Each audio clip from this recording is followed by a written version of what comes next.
আমার বাচ্চা না হওয়ায় আমার শ্বশুর শাশুড়ি আমাকে অনেক বাজে বাজে কথা বলতো।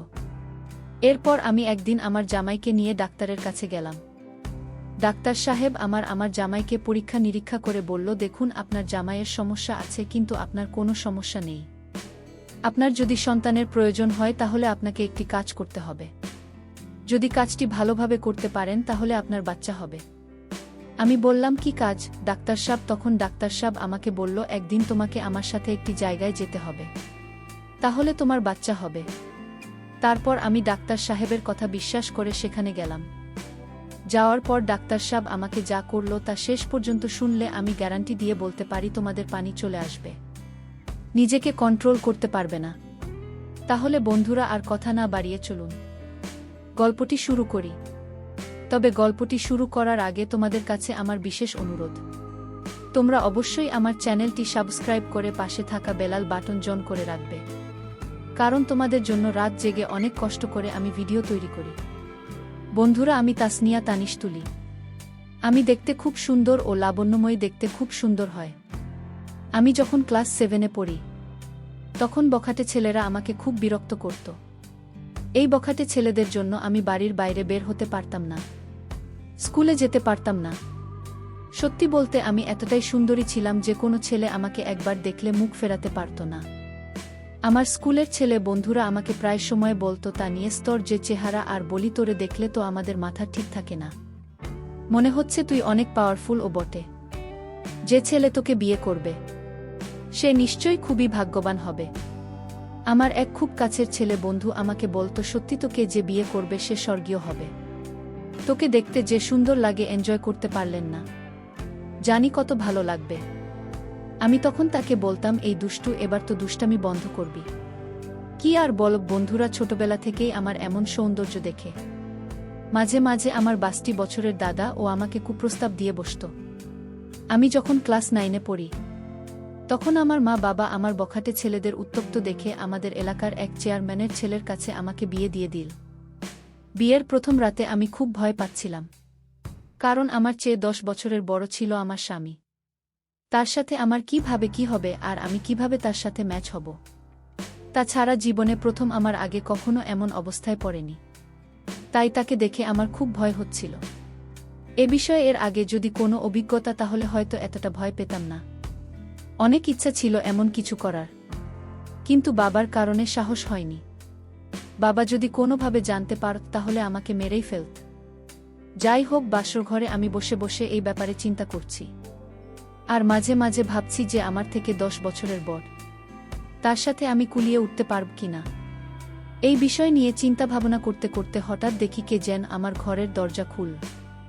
চোখ মেলে চেয়ে দেখি আমার স্বামী পুরো বাসর ঘরের প্রস্তুতি নিয়ে আসছে। আমার স্বামী দেখতে খুবই সুন্দর ও হ্যান্ডসাম, একেবারে জামাইয়ের সাজ এসেছিল। তাকে দেখে সেদিন আমার খুব ভাল লেগেছিল। সে রুমে এসে দাঁড়াতে আমি তার পায়ে ধরে সালাম করলাম। তারপর তিনি আমাকে তুলে বিছানায় বসিয়ে দিল।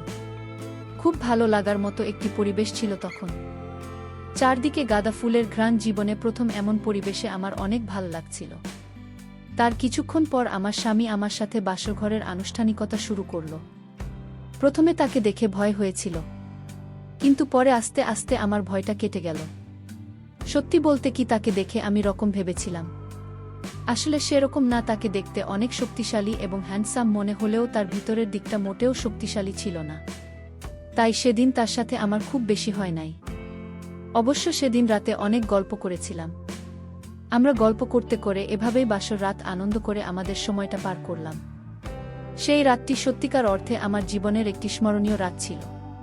খুবই মনোমুগ্ধকর রাত ছিল আমার জীবনে। আমরা সেই রাতে অনেক আনন্দ ফুর্তি করে আমাদের বাসর রাতের আনুষ্ঠানিকতা শেষ করলাম। এইভাবে আনন্দ ফুর্তির মাধ্যমে আমাদের দাম্পত্য জীবন চলতে লাগল।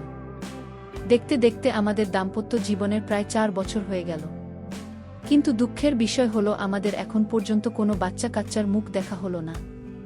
আর এজন্য আমার জামাই মাঝে মাঝে খুব হতাশা ভোগ করত। আমি নিজেও হতাশ হয়ে পড়তাম। এরপর একদিন আমার জামাই আমাকে বলল, শোনো তানিজ, আমার মনে হয় কারো না কারো কোনো সমস্যা আছে। আর তা না হলে আমাদের বিয়ের 4 বছর হয়ে গেছে, এখনো কেন আমাদের বাচ্চা কাচ্চা হয় না? এক কাজ করো, চলো আমরা ভালো কোনো ডাক্তারের কাছে যাই, তাহলে হয়তো আমরা বাচ্চা কাচ্চার মুখ দেখতে পারব। আমি বললাম ঠিক আছে, চলো তাহলে আমরা একটি ভালো ডাক্তারের কাছে যাই, গিয়ে আমাদের সমস্যার কথা বলি। পরের দিন আমি এবং আমার জামাই একজন ভালো ডাক্তারের কাছে গেলাম। শিলিগুড়ির খুব নামকরা ডাক্তার তিনি, তার প্রশংসা আছে অনেক। ডাক্তারের কাছে গিয়ে আমার সমস্যার কথা খুলে বললাম। ডাক্তার বাবু, আমার বিয়ে হয়েছে 4 বছর হয়েছে, কিন্তু আমার এখনো কোনো বাচ্চা হয় না। ডাক্তারবাবু, আমাদেরকে একটু ভালো করে পরীক্ষা করে দেখেন, কি সমস্যা, আমাদের কেন বাচ্চা হয় না? এরপর ডাক্তার সাহেব আমাদের দুজনকে পরীক্ষা করলেন। আমাদের দুজনকে পরীক্ষা করে ডাক্তার সাহেব বললেন, মিস তানিস, আপনার স্বামীকে একটু বাইরে যেতে বলেন, আপনার সাথে আমার একটু পার্সোনাল কথা আছে। এরপর আমার স্বামীকে ডাক্তার সাহেব একটু বাইরে পাঠিয়ে দিলেন। এরপর ডাক্তার সাহেব আমাকে বললেন, মোস্তানির পরীক্ষার রিপোর্টে পরিষ্কার বোঝা যাচ্ছে আপনার কোনো সমস্যা নেই, কিন্তু সমস্যা আপনার জামাই। আর আপনার জামাইয়ের যে সমস্যা ধরা পড়েছে, আমার মনে হয় না যে আপনার কোনো দিন বাচ্চা হবে। আমার মনে হয় না যে আপনি কোনো দিন মা হতে পারবেন। তবে একটি কথা, আপনার যদি সন্তানের খুবই প্রয়োজন হয়, তাহলে আপনাকে একটি কাজ করতে পারেন। যদি কাজটি করতে পারেন তাহলে নিশ্চয়ই বাচ্চা আপনি আশা করতে পারেন। তবে কাজটি খুবই গোপনীয়। এই কাজটি করার পর আপনি আপনার জামাই সহ কাউকে কোনোদিনও বলতে পারবেন না। যদি বলেন তাহলে বাচ্চা হবে না। আমি বললাম, কি কাজ ডাক্তার সাহেব? তখন ডাক্তারবাবু আমাকে বলল, তোমাকে আমার সাথে একদিন একটি জায়গায় যেতে হবে, সেখানে গিয়ে তোমাকে একটি কাজ করতে হবে, আর সেই কাজটি সফলভাবে করতে পারো তাহলে তোমার বাচ্চা হবে। এভাবে আরও অনেক মহিলাদেরকে বাচ্চা দিয়েছে। আর তুমি যদি চাও তাহলে কেবল সম্ভব, আর মনে রাখবে এটা খুবই গোপনীয়, এটা কারো কাছে শেয়ার করা যাবে না। শেয়ার করলে তোমারই ক্ষতি হবে। প্রস্তাবটি তুমি ভেবে আগামীকালকে আমাকে জানাবে। তুমি জানানোর পরেই আমি চিকিৎসার জন্য প্রস্তুতি নেব। আমি বললাম, ঠিক আছে ডাক্তার সাহেব, আমি আগামীকালকে আপনাকে জানাব। আর আপনি এখন একটি কাজ করেন, কিছু ওষুধ লিখে দেন, যাতে আমার জামাইকে আমি বুঝতে পারি। তারপর ডাক্তার সাহেব আমাকে কিছু ওষুধ লিখে দিলেন। আমরা ওষুধ খাওয়া শুরু করলাম। পরের দিন যখন আমার স্বামী কাজে চলে যায়, তখন আমি ডাক্তার সাহেবের কাছে গেলাম আর গিয়ে বললাম, ডাক্তার সাহেব, এবার বলুন আমাকে কি কাজ করতে হবে। এখন আমি একা এসেছি। তারপর ডাক্তার সাহেব আমাকে বলল, তোমার জামাইয়ের যে সমস্যা, তোমার জামাইয়ের দ্বারা মনে হয় না তুমি কোনোদিন বাচ্চার মা হতে পারবে। তুমি যদি বাচ্চার মা হতে চাও, তাহলে তোমাকে আমার সাথে বেশ কিছুক্ষণ সময় দিতে হবে, যেখানে আমি তোমার সাথে কিছুক্ষণ সময় এনজয় করব। তখন তুমি সাথেই বুঝতে পারবে তুমি মা হতে পারব কিনা। আর এই পদ্ধতিতে আমি অনেক মহিলাকে বাচ্চা দিয়েছি। তুমি যদি আমার কথায় রাজি থাকো, তাহলে তুমি আগামীকালকে আমার জয়া বাংলো বাড়িতে চলে আসবে। তোমাকে আমি অনেক আপন মনে করে কথাগুলো বলেছি। আর এই নাও আমার মোবাইল নাম্বার। আসার আগে আমাকে একটি ফোন দিয়ে আসবে। ঠিক আছে, এখন তাহলে তুমি আসো। ডাক্তার সাহেবের কথাগুলো শুনে আমার মনে হলো যে মাথায় আকাশ ভেঙে পড়ল। তখন কি করব কিছুই বুঝতে পারছিলাম না। আর এদিকে আমার বাচ্চা না হওয়ার ফলে আমার শ্বশুর শাশুড়ি থেকে শুরু করে আমার জামাইও আমার প্রতি খারাপ ধারণা হয়ে গেছে। আমার স্বামী কখন যে কি করে বসে, আমি কি করব কিছুই বুঝতেছিলাম না, তাই খুব চিন্তায় পড়ে গেলাম। এখন আমার যে একটি বাচ্চার খুবই দরকার, তাহলে সবাই খুশি। তারপর ডাক্তার সাহেবের কথা শুনে আমি আস্তে আস্তে বাড়িতে চলে আসলাম। মনে মনে অনেক চিন্তা করতে লাগলাম, তাহলে কি আমি ডাক্তার সাহেবের প্রস্তাবে রাজি হয়ে যাব? যদি রাজি হয়ে যায় তাহলে তো আর কেউ দেখবে না, আর আমি তো মা হতে পারব। মা হওয়ার লোভে আমি ডাক্তার সাহেবের প্রস্তাবে রাজি হয়ে গেলাম। মোবাইলটা হাতে নিয়ে ডাক্তার সাহেবকে ফোন দিয়ে বললাম, ডাক্তার সাহেব, আমি তানিজ, আমি আপনার প্রস্তাবে রাজি। এখন বলুন আমাকে কোথায় আসতে হবে? ডাক্তার সাহেব বললে, রাজি হওয়ার জন্য তোমাকে অনেক অনেক ধন্যবাদ। আসলে আমি তোমাকে একটি সন্তান দেওয়ার জন্য অনেক চেষ্টা করব। তাহলে তুমি আমার বাংলোতে চলে আসো, আমি তোমার জন্য গাড়ি পাঠিয়ে দিচ্ছি। তারপর ডাক্তার সাহেব আমার জন্য একটি গাড়ি পাঠিয়ে দিলেন। আমাকে নিয়ে চলে গেলেন তার জয়া বাংলো বাড়িতে। আমি ডাক্তার সাহেবের বাংলো বাড়িতে গিয়ে নিজের চোখে বিশ্বাস করতে পারছিলাম না। এত সুন্দর বাংলা রুমটা, এত সুন্দর করে সাজিয়ে রেখেছে, মনে হচ্ছে যেন স্বর্গীয় কোনো সুখ এখানে আছে। ডাক্তার সাহেব আমাকে তার একটি গোপন কক্ষে নিয়ে গেলেন। বন্ধুরা, ভিডিও মাঝখানে একটা কথা বলতে চাই, আমি তোমাদের আনন্দ দেওয়ার জন্য খুব কষ্ট করে ভিডিও বানাই। তাই তোমাদের কাছে অনুরোধ থাকবে অবশ্যই এই ভিডিওটি দেখে একটি লাইক করবে এবং চ্যানেলটি সাবস্ক্রাইব করে পাশে থাকবে। ও মা, সেখানে গিয়ে দেখি এত সুন্দর সুন্দর জিনিস, এত সুন্দর সুন্দর আসবাবপত্র, এত সুন্দর সাজিয়ে রেখেছেন। সেখানে গিয়ে আমার মনটা ভরে গেল, আর রুমের ভিতরে এত সুন্দর দেশি ফুলের ঘ্রাণ। কিছুক্ষণের মধ্যেই মনটা যেন আনন্দে ভরে গেল। আমার আনন্দে উদ্বেলিত অবস্থা দেখে ডাক্তার সাহেব আমাকে বলল, চলো তাহলে আমরা আমাদের কাজ শুরু করি।